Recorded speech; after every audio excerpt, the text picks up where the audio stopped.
Sonia Mabrouk, Patrick Roger. Merci d'être à l'écoute d'Europe 1. Dimanche soir, nous sommes ensemble jusqu'à 20h ce soir pour évoquer la semaine qui s'annonce. Elle sera marquée par un bilan d'étape, 2 ans à l'Elysée à partir de mardi.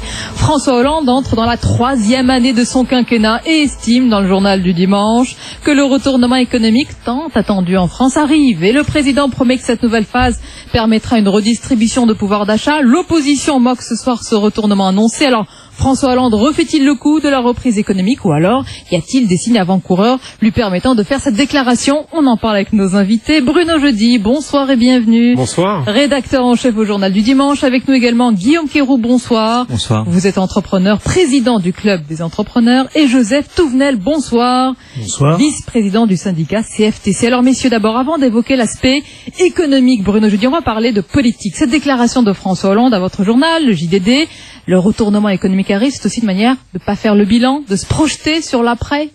Oui, tout à fait. Ouais. Je crois que c'était un peu ce que voulait François Hollande. Au fond, François Hollande sait très bien que le bilan des 2 années qui viennent de s'écouler a été fait au fond presque chaque jour par les médias, au rythme des mauvaises nouvelles, des couacs, des déceptions, des promesses non tenues, d'une anaphore qui se retourne contre lui. Bon voilà, on va pas refaire la chronique des 2 dernières années. Il le sait, François Hollande. Alors en même temps, c'est vrai que le mois dernier il a changé quelque chose. Il s'est même fait violence puisqu'il a changé son Premier ministre, un peu ses ministres, la direction du Parti socialiste, jusqu'à l'Élysée aussi. Il s'est fait violence, dites-vous. Il a fait sa révolution contre lui-même. Il s'est fait violence parce qu'il n'avait pas du tout prévu de le faire là. Il pensait pouvoir faire ça l'année prochaine. Et puis devant la débâcle électorale avec la perte de 160 villes, il n'a pas pu faire autrement que changer de Premier ministre, nommer Manuel Valls, de faire un mouvement qui lui est plutôt contraire. Il aime pas que les choses s'imposent comme ça. D'ailleurs, les présidents de la République n'aiment jamais ça, et lui en particulier. Et puis il a été obligé de changer ses plans. Et maintenant, il a vu l'anniversaire arriver. Il nous connaît tous, donc il savait qu'il devait un peu anticiper cet anniversaire. Vous l'avez dit. Oui. Et il dit d'ailleurs dans le JDD, on le lit entre les lignes, il estime que l'économie c'est une psychologie. D'où effectivement le retournement est possible. Effectivement, ce qu'il cultive depuis un petit bout de temps, et que là, on a l'impression qu'il martèle encore plus, quoi. Ouais, vous savez, Patrick Roger, il a longtemps été prof d'économie. Il a donné des cours d'économie à Sciences Politiques, François Hollande, et c'est un professeur qui est marqué par les cycles. Lui, il pense que voilà, l'économie c'est une affaire de cycle. Alors, à un moment ça va, à un moment ça va pas. Lui, il pense qu'il y a un bon cycle qui va arriver. Alors, le problème, c'est que cette présidence spéculative, elle plaît pas à tout le monde. Vous avez dit, l'opposition déjà se moque de lui, et même les Français commencent à se lasser, puisqu'on voit bien que dans les sondages, ça va pas du tout. Donc, est-ce que le bon cycle va arriver? Ça tarde. On va demander aux entrepreneurs, justement, Guillaume Quéroux, présent avec nous ce soir, est-ce qu'une telle déclaration vous surprend? Alors déjà, ce qu'il faut voir du point de vue des entrepreneurs, c'est que la situation est grave, elle est même dramatique. L'économie va mal, ça on l'a tous constaté. La France, elle n'est pas au ralenti. Aujourd'hui, elle est au point mort. La croissance, elle est en panne. On a eu en 2013 0,3% de croissance, et pour qu'on enraye ces chiffres du chômage, pour qu'on espère une quelconque croissance, il faudrait 1,5 à 1,6 points de croissance pour essayer de résorber ce chômage. Donc le parcours, c'est même plus un parcours, là, c'est quasiment impossible. Du point de vue en tout cas de l'entrepreneur que je suis, et c'est vrai que le dernier ascenseur social qui fonctionne aujourd'hui, c'est l'entreprise. Donc il faut mettre effectivement le paquet sur les entreprises. Donc c'est effectivement ce revirement, ce pacte de responsabilité qui va permettre une bouffée d'oxygène à ces entreprises qui vont mal, parce que c'est vrai que les entrepreneurs aujourd'hui créent des emplois. Ils créent des emplois, ils créent de la croissance. Donc, si on veut sortir de la situation dans laquelle on est, on n'aura pas d'autre solution que de mettre le paquet. Et c'est pas les dizaines de milliards qu'on va accorder aux entrepreneurs, mais faut voir au niveau du budget de l'État, de ce que ça peut générer en termes de richesse, en termes de croissance et en termes de création d'emplois, parce que c'est quand même 2013, 100 000 emplois détruits, 67 000 défaillances d'entreprises, 34% de parts de marché à l'international perdues. c'est dire que le chemin que nous devons parcourir pour sortir de cette impasse est grand.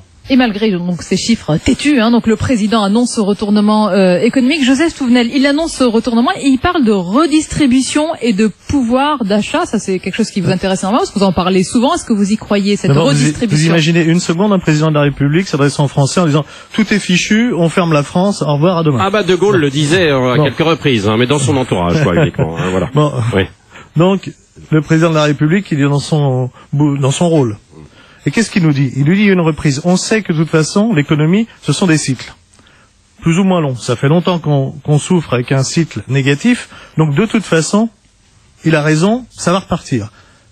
En plus, on voit que les États-Unis repartent bien. Qu'une partie des pays européens repartent pas mal. Et donc, s'il y a une reprise internationale, ça va nous aider. Deuxième point, si on fait le bilan, on s'aperçoit que sur le chômage, échec jusqu'ici, c'est indéniable. Sur la précarité, c'est la même chose, avec une hausse de la fiscalité fabuleuse qui étouffe d'ailleurs les classes moyennes. Mais dans le même temps, il y a quand même des choses qui ont été mises en place, mais qui ont porté leurs fruits dans la durée. La première des choses, il y a eu un accord, on n'a pas fait très attention, en janvier 2013, qui a largement sécurisé et simplifié les plans sociaux, qui a permis qu'il y ait des accords. Une entreprise qui a une difficulté qu'elle espère temporaire, elle peut négocier un accord. Et ça, c'est des choses en profondeur. Alors, on n'en voit pas le résultat immédiatement. Cela, vous le mettez à l'actif du président pour ces 2 années passées. Bien sûr, parce que c'est sous son gouvernement que ça a été fait. Ça n'a été pas fait par les prédécesseurs. Un certain sens aussi de l'écoute. Et quand il écoute, quand on voit ce qui est fait sur les 50 milliards, etc., c'est quoi le message? C'est que le président de la République a entendu que les entreprises, en gros, manquaient de marge. Et il dit, on va leur redonner des marges pour qu'elles puissent investir dans l'avenir. C'est pas de l'emploi pendant 6 mois. Ça veut dire qu'un certain nombre d'entreprises qui joueront le jeu vont investir dans la recherche, dans l'innovation, et vont pouvoir refaire partir la France. Alors d'autres entreprises, et c'est le problème, ne joueront pas le jeu. Si elles investissent ces nouvelles marges pour ouvrir une usine en Chine et ensuite nous revendre nos produits, on a tout perdu. Si elles donnent tout aux actionnaires, c'est pas bien non plus. Si elles en donnent une partie aux actionnaires, c'est pas mal, parce que ça on peut en faire venir. Mais on s'aperçoit que quand même, il y a un travail de fond qui s'est mis en place. Bruno, je dis justement, Joseph Touvenel parlait de cycle. On se souvient que François Hollande avait parlé de ce quinquennat inversé. D'abord les efforts et puis la redistribution. C'est ce qu'il veut mettre en œuvre en musique. Oui, alors sauf que là on voit bien qu'il commence un peu à mélanger les 2 étapes. Il dit d'abord la période de redressement n'est pas terminée. Oui. Bon voilà, donc on sent bien déjà qu'elle est un peu plus longue que ce qu'il avait prévu. Et puis la période de redistribution va arriver, puisque finalement c'est ce qu'il nous dit avec sa formule, le retournement arrive.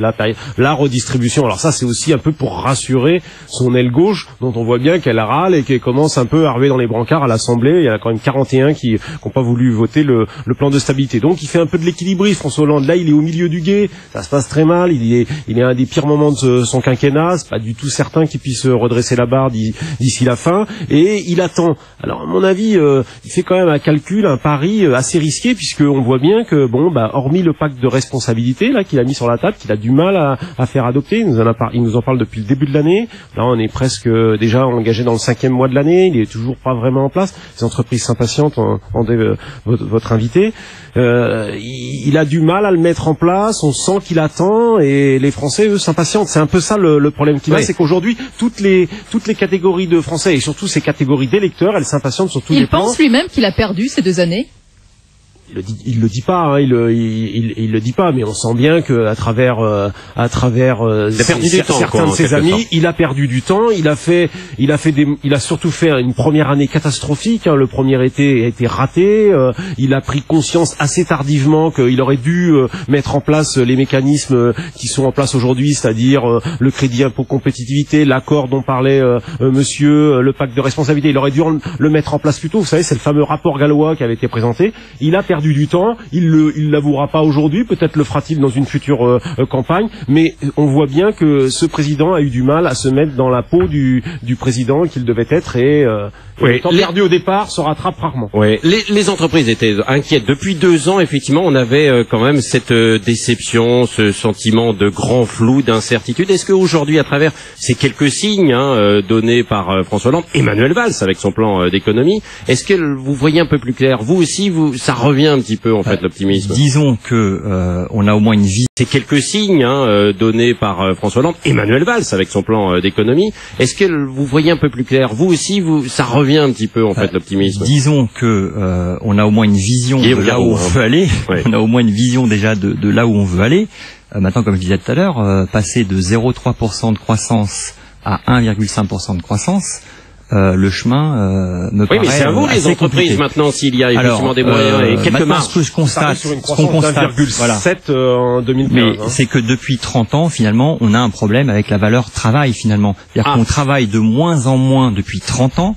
On a mis en place les 35 heures, la retraite à 60 ans. On a mis en place le temps minimum pour les temps partiels à 24 heures. Donc qu'est-ce qu'on fait aujourd'hui? On a là récemment le travail le dimanche, l'interdiction d'ouverture sur les Champs-Élysées, Mais vous avez des entendu magasins ce qu'a dit le après ministre des 21 heures. Affaires étrangères. Alors en fait, D'accord, c'est mais un signal on sent peut-être. bien que il y a deux poids deux mesures, il y a un discours, il y a des actes derrière, et les entreprises, quand on parle d'innovation notamment, qu'est-ce que je constate aujourd'hui? Moi, je fais l'objet aujourd'hui de plusieurs contrôles fiscaux sur mes entreprises. Je suis moi un entrepreneur à la tête d'un groupe de croissance. On a créé 5000 emplois en 10 ans. Et qu'est-ce que je constate aujourd'hui? C'est qu'on vient me rechercher, mon crédit d'impôt recherche. C'est-à-dire que moi j'ai innové dans mon outil industriel, dans mon outil de production, et on vient me dire non, on avait une enveloppe de 5 milliards, on a dépensé 8 milliards. Joseph, donc on va récupérer. vous entendez tout ce que dit l'entrepreneur Guillaume Peyroux? Je comprends mieux notre problème. Ah bon? Ah oui, pourquoi? Oui, parce que si on considère que le problème de la France, c'est parce qu'il y a 15 Chinois qui peuvent pas faire leurs courses sur les Champs-Élysées le dimanche, alors on n'a rien compris. Le tourisme, je suis désolé, c'est pas 15 Chinois. Non, ils sont 150. Et c'est ça qui fait le budget d'un pays. Non, avec les commerçants. Je vous ai laissé parler, vous m'écoutez. Merci. Oui, mais parce que vous voyez, il faut aussi qu'un entrepreneur apprenne à écouter. Mais sur la valeur travail. Que disent les commerçants? Sur la valeur, que disent les commerçants? Vous avez vu les manifestations de petits commerçants qui veulent vivre et survivre? Sur les champs, c'est les travailleurs qui mettent en place. Guillaume Peyroux, il termine sa phrase, oui. Juste sur ce problème, regardons bien. Quand on pose les choses, au niveau de l'emploi, on sait que l'ouverture, et le seul sujet, c'est les grandes surfaces le dimanche. Le reste, c'est pas un sujet. L'ouverture des grandes surfaces le dimanche, ça tue plus d'emplois que ça en crée. Mon chausseur de centre-ville, il a au moins une ou deux ou trois personnes qui travaillent au rayon chaussures de ma grande surface. 6 millions de personnes qui travaillent le dimanche, donc c'est totalement faux. C'est le problème du dialogue syndicat-patronat, vous voyez. Là, moi, j'ai écouté sagement. Et là, j'arrive pas. Donc, si vous arrivez à me démontrer que les chiffres du patronat de la chaussure qui défend le repos dominical sont faux, adressez-vous à vos pairs. Mais c'est pas que le patronat de la chaussure, c'est pas que l'industrie de la chaussure. Alors, messieurs, au-delà. Ensuite, sur la valeur travail. Mais ce qui a été dit est totalement inexact. Ce qui tue la valeur travail, c'est ceux qui disent qu'en dessous le minimum légal, on va mettre quelque chose, on va payer des jeunes travailleurs en dessous le SMIC, en dessous le salaire minimum. Moi, en dessous le minimum, je sais pas ce qu'il y a. Ça tue la valeur travail. La valeur travail dans notre pays, oui, il faut la revaloriser, et là où on le peut, en revalorisant les salaires. Sur la durée du temps de travail. Mais c'est pipeau, les 35 heures. La moyenne en France, c'est plus de 39 heures. On est dans la moyenne européenne. Vous avez vu ce que font les cadres? 44 heures. Alors, messieurs, et encore, vous avez tous ceux qui trichent parce qu'on prend pas les horaires. Alors, faut arrêter d'être des idéologues. Et je vais terminer pour une chose, quand même la bonne nouvelle. Quand vous avez parlé à juste titre du rapport Gallois, avant le rapport Gallois, il y a eu un rapport sur la compétitivité de la France, signé par l'UPA, donc les petits patrons, la CGPME, le MEDEF, la CFTC, la CFDT et la CGC. Et en fait, le rapport Gallois a repris nos travaux en commun. C'est-à-dire que la nouveauté, c'est qu'il y a une capacité de certaines organisations syndicales avec des organisations patronales à poser des choses sur la table et à proposer. Pour finir aussi sur l'aspect politique, Bruno, je dis d'ailleurs, quand on voit ce débat, on comprend aussi, on voit les oppositions, les résistances dans notre société et le défi à venir pour les 3 prochaines années du quinquennat.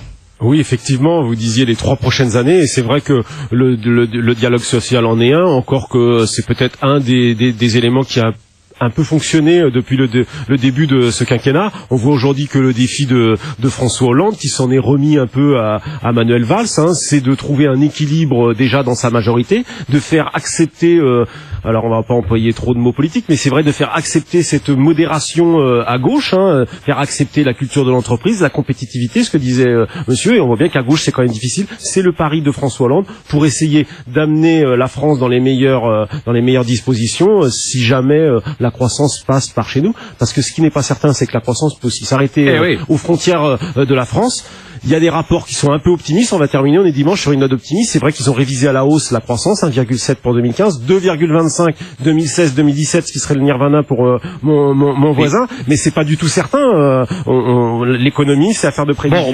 J'aurais quand même voulu donner un chiffre, parce que c'est vrai qu'on a un syndicaliste en face de nous. Mais ce qu'il faut pas oublier, c'est que vous ne représentez que vous-même. Aujourd'hui, 97% des entreprises françaises, 97% des entreprises françaises ont moins de 20 salariés, et globalement, le dialogue social, elles ne font que subir ce qui est négocié par les 3% restants, par les voilà, grands merci messieurs. Président du club des jeunes entrepreneurs, Joseph Touvenel de la CFTC. La prochaine fois, on refera aussi un autre débat. Oui, parce que le taux de participation aux élections dans les entreprises, c'est le taux démocratique le plus élevé dans notre pays. Dire que la démocratie, ça compte pas, moi j'ai du mal à Bruno Jeudi aussi était avec nous, rédacteur en chef éditorialiste au JDD. Dans un instant, nous poursuivons et nous recevons un acteur cinéma, théâtre et série télé. Francis Perrin est avec nous.